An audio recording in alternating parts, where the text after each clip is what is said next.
আসসালামু আলাইকুম। আশা করি সকলেই ভালো আছেন। সুপ্রিয় চাকরি প্রত্যাশী ভাই বোনেরা, আজকে আমি আপনাদেরকে অনেকগুলো জেলার ডিসি অফিসে নিয়োগ সার্কুলার দেখাবো। তো দেখতে পারতেছেন আমার সামনে অনেকগুলো সার্কুলার রয়েছে। তো এগুলো কিন্তু সবগুলি ডিসি অফিসের নিয়োগ সার্কুলার। তো এই ভিডিওর মাধ্যমে আমি আপনাদেরকে দেখাবো বর্তমানে কোন কোন জেলাতে ডিসি অফিসের নিয়োগ সার্কুলার রয়েছে। আপনারা এখান থেকে আবেদন করতে পারবেন। এখানে আপনার শিক্ষাগত যোগ্যতা, পদের সংখ্যা, পদের নাম, বেতন স্কেল, কিভাবে আপনারা আবেদন করবেন। এরপরে শিক্ষাগত যোগ্যতা, আপনি আপনার শিক্ষাগত যোগ্যতা অনুযায়ী কোন পদে আবেদন করতে পারবেন। সকল বিষয় আমি আপনাদেরকে এই ভিডিওর মাধ্যমে সুন্দর করে দেখে বুঝিয়ে দেওয়ার চেষ্টা করব। আর এই সার্কুলারগুলো কিন্তু আপনার নিজের জেলাতেই পরীক্ষা হয় এবং চাকরি হইলে কিন্তু আপনার নিজ জেলাতেই কর্মস্থল হয়। তো এজন্য আপনারা অবশ্যই এই সার্কুলারগুলোতে আবেদন করার চেষ্টা করবেন এবং আজকের ভিডিওটা সম্পূর্ণ যদি দেখতে পারেন, তাহলে আপনি সকল সার্কুলারগুলো দেখতে পারবেন, বুঝতে পারবেন এবং আপনি চাইলে আবেদনও করতে পারবেন এই ভিডিওর মাধ্যমেই। তো এজন্য আপনাকে ধৈর্য সহকারে সম্পূর্ণ ভিডিওটা শেষ পর্যন্ত দেখতে হবে। দেন আপনি বুঝতে পারবেন এবং আপনি চাইলে আবেদনও করতে পারবেন।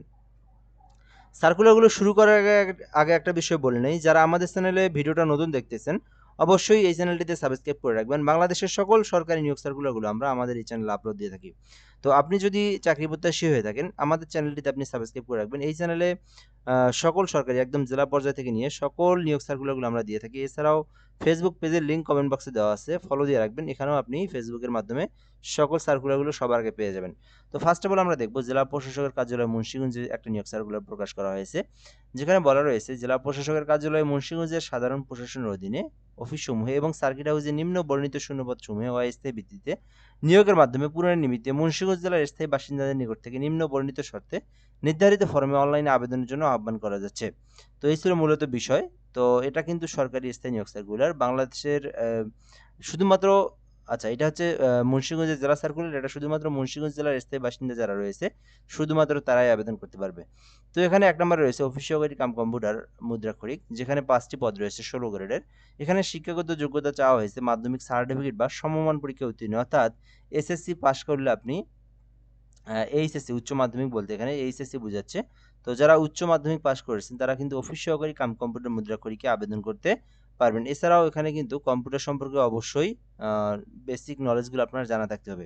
2 নম্বরে লাইব্রেরি সহকারী রয়েছে, যেখানে একটি পদ রয়েছে 16 গ্রেডের। তো এখানে শিক্ষাগত যোগ্যতা চাওয়া হয়েছে উচ্চ মাধ্যমিক, অর্থাৎ এইচএসসি পাস করা থাকলে কিন্তু আপনারা আবেদন করতে পারবেন। এছাড়াও এখানে অবশ্যই কম্পিউটার সম্পর্কে বেসিক নলেজগুলো আপনার জানা থাকতে হবে। 3 নম্বরে রয়েছে অফিস সহায়ক, যেখানে 8টি পদ রয়েছে 20তম গ্রেডের। তো এখানে আবেদনের জন্য মাধ্যমিক স্কুল সার্টিফিকেট, অর্থাৎ এসএসসি পাস করলে কিন্তু আপনি আবেদন করতে পারবেন অফিস সহায়ক পদে। 4 নম্বরে নিরাপত্তা প্রহরী রয়েছে, 3টি পদ রয়েছে 20তম গ্রেডের। এক্ষেত্রে আবেদনের জন্য এসএসসি পাস থাকলে কিন্তু আপনি নিরাপত্তা প্রহরীতে আবেদন করতে পারবেন। এছাড়াও এখানে বেয়ারার পদ রয়েছে, পরিচ্ছন্নতা পদ রয়েছে। এখানে আবেদনের জন্য পরিচ্ছন্নতা কর্মী, এটাতে 8ম শ্রেণী পাশে আবেদন করতে পারবেন। এছাড়াও বেয়ারার পদ রয়েছে, যেখানে আপনি এসএসসি পাস করে আবেদন করতে পারবেন। তো এখানে আপনি আপনার শিক্ষাগত যোগ্যতা অনুযায়ী যে পদে ইচ্ছা সেই পদে কিন্তু আপনি আবেদন করতে পারবেন। আবেদন করতে অবশ্যই মুন্সিগঞ্জ জেলার, যেহেতু এটা মুন্সিগঞ্জ জেলার নিয়োগ সার্কুলার, আর এই সার্কুলারগুলো জেলাভিত্তিক হয়ে থাকে। তো মুন্সিগঞ্জ জেলা যারা রয়েছেন আপনারা কিন্তু এটাতে আবেদন করতে পারবেন। এখানে আবেদন করার জন্য বেশ কিছু বিষয় বলে দেওয়া রয়েছে। আমরা সংক্ষিপ্তভাবে বলি, যেহেতু সকল সার্কুলারগুলো দেখাবো এখান থেকে। তো ডিসি মুন্সিগঞ্জ টেলিটক.com লিখে আপনারা আবেদন করতে পারবেন। আর এই আবেদনটা 26 তারিখ পর্যন্ত চলমান থাকবে। পরবর্তী সার্কুলারটা দেখব কিশোরগঞ্জ জেলার। এটা হচ্ছে আপনার কিশোরগঞ্জ জেলা প্রশাসকের নিয়োগ। তো অর্থাৎ কিশোরগঞ্জ ডিসি অফিসে নিয়োগ সার্কুলার প্রকাশ করা হয়েছে। তো এখানে বলা রয়েছে যে জনপ্রশাসন মন্ত্রণালয়ের উদ্যোগে 2015 সালের বেতন অনুযায়ী অস্থায়ী ভিত্তিতে নিয়োগের নিমিত্তে কিশোরগঞ্জ জেলার স্থায়ী বাসিন্দাদের নিকট থেকে নির্ধারিত শর্তে অনলাইনে আবেদনের জন্য আহ্বান করা যাচ্ছে, অর্থাৎ কিশোরগঞ্জ জেলার যারা স্থায়ী বাসিন্দা রয়েছে শুধু তারাই আবেদন করতে পারবে। তো 1 নম্বরে বেয়ারার পদ রয়েছে, যেখানে 3টি পদ রয়েছে। এখানে আবেদনের জন্য মাধ্যমিক স্কুল সার্টিফিকেট, অর্থাৎ এসএসসি পাস থাকলে আপনি বেয়ারার পদে আবেদন করতে পারবেন। এরপরে বাবুর্চি পদ রয়েছে, যেখানে একটি পদ রয়েছে। এখানে আবেদনের জন্য জুনিয়র স্কুল সার্টিফিকেট 8ম শ্রেণী পাস থাকলে আবেদন করতে পারবেন। এছাড়াও সহকারী বাবুর্চি পদ রয়েছে, যেখানে 8ম শ্রেণী পাশে আবেদন করতে পারবেন। মালি পদ রয়েছে, 8ম শ্রেণী পাশে আবেদন করতে পারবেন। নিরাপত্তা প্রহরী রয়েছে, যেখানে শুধুমাত্র এসএসসি পাশে কিন্তু আপনারা নিরাপত্তা প্রহরীতে আবেদন করতে পারবেন। এই ছিল মূলত বিষয়। আচ্ছা, পরবর্তীতে বিষয় যদি আমরা দেখি, আবেদনের জন্য অবশ্যই কিশোরগঞ্জ জেলার স্থায়ী বাসিন্দা হতে হবে, তাহলে আপনি আবেদন করতে পারবেন। এরপরে যদি আমরা এখান থেকে দেখি, আপনার আবেদনের ফিটা এখান থেকে 56 টাকা দিতে হবে। আর ফি দেওয়ার প্রসেসটা হচ্ছে ডিসি কিশোরগঞ্জ লিখে স্পেস দিয়ে ইউজার আইডি লিখবেন, তারপর 163 নাম্বার সেন্ড করে দিবেন। পরবর্তীতে ইএসপি নাম্বার দিয়ে 163 নাম্বার সেন্ড করে দিলে কিন্তু আপনার আবেদনের পেমেন্টটা সম্পূর্ণ হয়ে যাবে। তো যারা জেলা প্রশাসকের কার্যালয় কিশোরগঞ্জ থেকে যারা ভিডিওটা দেখছেন, আপনারা কিন্তু আপনার জেলাতে আবেদন করতে পারেন। এরপরে একটা সার্কুলার রয়েছে যেটা হচ্ছে ফেনী পৌরসভাতে, অর্থাৎ এটা কিন্তু একটা নিয়োগ সার্কুলার যেটা হচ্ছে ফেনী পৌরসভার কার্যালয়। তো এটাতে বাংলাদেশের যে কোনো জেলার যে কোনো প্রার্থী কিন্তু চাইলে আবেদন করতে পারে। তো এখানে বলা রয়েছে যে শূন্যপদ ফেনী পৌরসভার নিম্নবর্ণিত পদে কর্মচারী নিয়োগের নিমিত্তে বাংলাদেশের প্রকৃত স্থায়ী নাগরিকদের নিকট থেকে স্বহস্তে লিখিত আবেদনের জন্য আহ্বান করা যাচ্ছে। তো এখানে বাংলাদেশের যে কোনো জেলার যে কোনো প্রার্থী যে কেউ চাইলে কিন্তু এই পদে আবেদন করতে পারবে। এটা সমগ্র জেলার জন্যই, সমগ্র বাংলাদেশের। তো এখানে ১ নম্বরে পদ রয়েছে নিম্নমান সহকারী কাম কম্পিউটার, যেখানে ২টি পদ রয়েছে। আবেদনের জন্য এইচএসসি পাস করা থাকলে আপনারা এটাতে আবেদন করতে পারবেন। এছাড়াও ক্যাশিয়ার পদ রয়েছে, যেখানে ১টি পদ রয়েছে। বাণিজ্য বিভাগে যদি কেউ অনার্স পাস করে থাকে অথবা ডিগ্রি পাস করে থাকে সেক্ষেত্রে আবেদন করতে পারবেন। এছাড়াও স্বাস্থ্য সহকারীর পদ রয়েছে, যেখানে এইচএসসি পাশে আপনারা আবেদন করতে পারবেন। তবে এখানে বিজ্ঞান শাখা থেকে আপনাকে পড়ালেখা করতে হবে। যারা বায়োলজি যাদের সাবজেক্ট রয়েছে তারা কিন্তু আবেদন করতে পারবে। এইচএসসিতে যারা সায়েন্স পড়ছেন তারাই আবেদন করতে পারবে।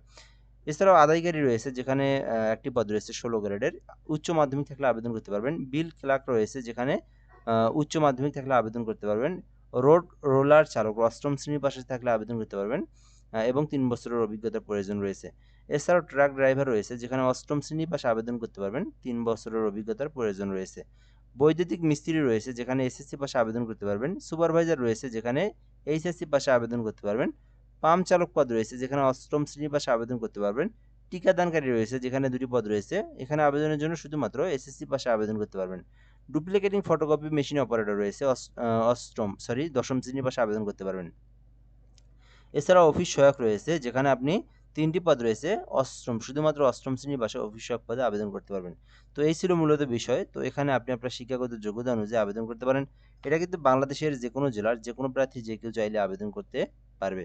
তো এখানে আবেদনের জন্য আপনাকে ফার্স্ট অফ অল একটা ফর্ম পূরণ করতে হবে। ফর্ম বলতে একটা জীবন বৃত্তান্ত বানাতে হবে। সেটা A4 সাইজে স্বহস্তে লিখবেন। তো এখানে অবশ্যই ১ম এ আপনার নাম লিখবেন, পরে পিতার নাম, মাতার নাম, স্থায়ী ঠিকানা, বর্তমান ঠিকানা, জন্ম তারিখ, তারপর হচ্ছে জাতীয়, ধর্ম, শিক্ষাগত যোগ্যতা, সকল কিছু মিলে আপনি একটা বাংলাতে আ একটা আপনি জীবন বৃত্তান্ত লিখবেন। সেটার সঙ্গে আরো ডকুমেন্টগুলো দেওয়া আছে। যেখানে আপনার ৪ কপি পাসপোর্ট সাইজের ছবি সহ সকল শিক্ষাগত যোগ্যতার সার্টিফিকেটের আ ফটোকপি করে সত্যায়িত করে নিতে হবে এবং ইউনিয়ন পরিষদ থেকে আপনার নাগরিকত্বের একটা সনদ লাগবে। এগুলো সব সহকারে সত্যায়িত করে আপনাকে পাঠায় দিতে হবে এবং পাঠানোর জন্য অবশ্যই আপনাকে এখানে পেমেন্ট করতে হবে। পেমেন্টের প্রসেসটা হচ্ছে ফেনী পৌরসভার অনুকূলে ১ হতে ১০ এর মধ্যে আবেদন করলে ৳৩০০ এবং ১১ থেকে ১৩ এর মধ্যে আবেদন করলে ৳২০০ ব্যাংক ড্রাফট করতে হবে। এইটা করে সকল ডকুমেন্ট নিয়ে আপনাকে খামের মধ্যে আপনাকে দিয়ে আপনাকে পেমেন্ট করতে হবে, পাঠায় দিতে হবে। তো টাকাটা পাঠাবেন আপনারা ফেনী পৌরসভার অনুকূলে। তো যেকোনো সোনালী ব্যাংক, রূপালী ব্যাংক, পূবালী ব্যাংক, বাংলাদেশ ব্যাংকের আওতাধীন যে ব্যাংকগুলো রয়েছে এই ব্যাংকগুলোতে গেলে আপনারা এইটা করে নিতে পারবেন। আর এখানে যে বলা রয়েছে যে একাধিক পদে আবেদন করা যাবে না, শুধুমাত্র একটা পদে আবেদন করতে পারবেন। সরকারি চাকরির বিধি মোতাবেক কোটা অনুসরণ করা হবে। আবেদনকারীকে খামের উপর স্পষ্টভাবে পদের নাম উল্লেখ করতে হবে। তো এটা আপনি কুরিয়ার সার্ভিসের মাধ্যমে হোক অথবা ডাক যোগাযোগের মাধ্যমে হোক অথবা সরাসরি হোক, যেকোনোভাবে ফেনী পৌরসভার যে কার্যালয় রয়েছে সেখানে আপনি পাঠায় দিবেন, তাহলে আপনার এই আবেদনটা হয়ে যাবে। মোহাম্মদ নবী নেওয়াজ, প্রশাসক ফেনী পৌরসভা।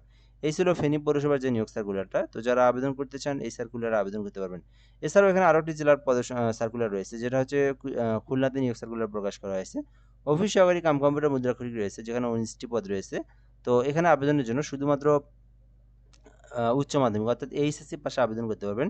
এছাড়াও মিউটেশন কাম সার্টিফিকেট সহকারী রয়েছে ৯টি পদ। এখানেও আবেদনের জন্য শুধুমাত্র এইচএসসি পাশে আপনারা এটাতে আবেদন করতে পারবেন। তো এখানে আপনি আপনার শিক্ষাগত যোগ্যতা অনুযায়ী এই সার্কুলারটাতে আবেদন করতে পারবেন। আবেদনের প্রসেসটা হচ্ছে এখানে দেওয়াই রয়েছে। কিভাবে আপনারা এখানে আপনার যেহেতু ১৬ গ্রেডের সরকারি ফি ৳১১২ ফি জমা দিবেন। আর ফি জমা দেওয়ার প্রসেসটা হচ্ছে ডিসি খুলনা লিখে আপনারা স্পেস দিয়ে ইউজার আইডি লিখবেন। লিখে আপনারা 163 পোল্ট নাম্বার সেন্ড করে দিবেন। পরবর্তীতে যে পিন নাম্বার পাবেন ওই পিন নাম্বার দিয়ে আপনারা ডিসি খুলনা স্পেস ইএস লিখে পিন নাম্বার দিয়ে 163 পোল্ট নাম্বার সেন্ড করে দিলে আপনার পেমেন্টটা সম্পূর্ণ হয়ে যাবে। তো এই ছিল আজকের মূলত ভিডিও। তো এর পরবর্তীতে আরও আমরা জেলা সার্কুলার দেখাবো, যে সার্কুলারগুলো অর্থাৎ এখন কিন্তু যেহেতু নির্বাচিত সরকার হয়েছে, এখন কিন্তু যে জেলাতে সার্কুলারগুলো মানে শূন্যপদ রয়েছে ওই জেলার সার্কুলারগুলো দিচ্ছে। তো এরপরে যে সার্কুলারগুলো দিবে আমি কিন্তু সবার আগে আপনাদেরকে এই চ্যানেলের মাধ্যমে দেখানোর চেষ্টা করবো ইনশাল্লাহ। তো আজকের ভিডিওতে এই সার্কুলারগুলোই থাক। পরবর্তী ভিডিওতে আরও যে সার্কুলার দিবে আমি আপনাদেরকে জানাবো এভাবেই। তো ভালো থাকবেন, আমাদের সঙ্গে যুক্ত থাকবেন, আমাদের চ্যানেলে সাবস্ক্রাইব করে রাখবেন, ফেসবুকে ফলো দিয়ে রাখবেন। আসসালামু আলাইকুম।